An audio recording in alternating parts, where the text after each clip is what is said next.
All right, today I'd like to talk to you about the actual mechanism of how DNA codes for your life, and really it's your proteins that we're going to talk about, because the proteins regulate every other function in the body and do a lot of the assembly after that.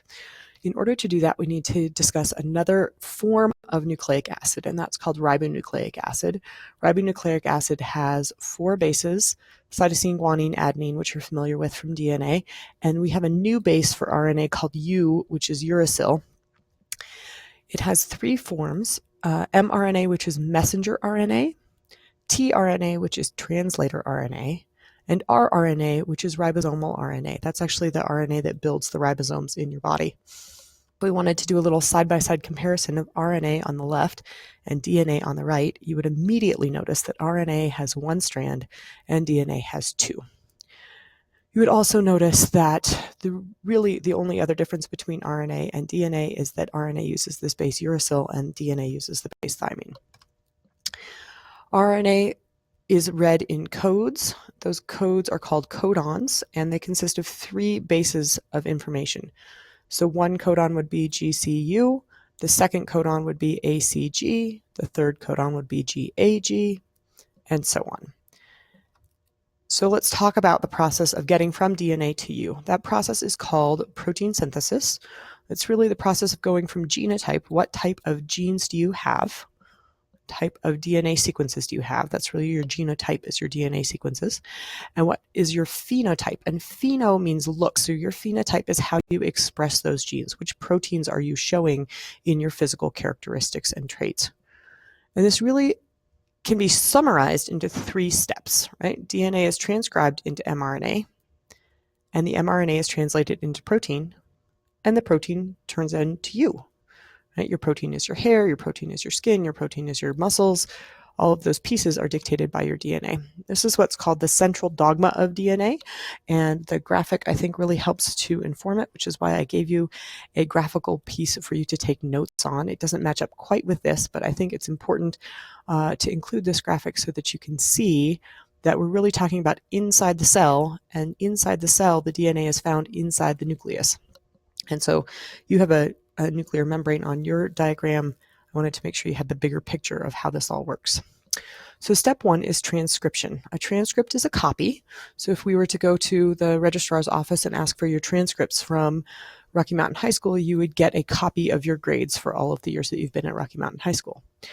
In the case of DNA and protein synthesis, the DNA is transcribed into mRNA. So we're making a copy of the DNA, and we're not copying it into other DNA, we're copying it into mRNA. So to alleviate the confusion of that, we call it transcribed into mRNA.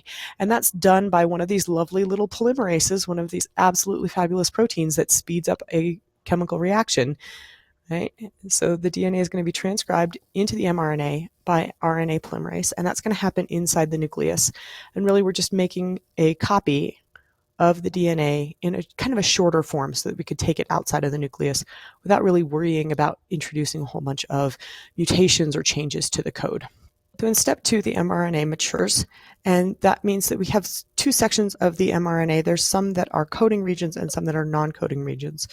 The coding regions are called introns because they stay inside the nucleus. They actually get chopped out of the mRNA before it leaves the nucleus. And then we have sections that are exons, and the exons actually leave the nucleus. Those are the ones that are actually the code for the protein that we want to get. So step 3, our mRNA has to travel, and it has to go out of the nucleus through that lovely little nuclear pore, out into the cytoplasm where it's going to find a ribosome. Hopefully all of those words are familiar to you from 7th grade science. At step 4, then at the ribosome, we're going to translate the mRNA.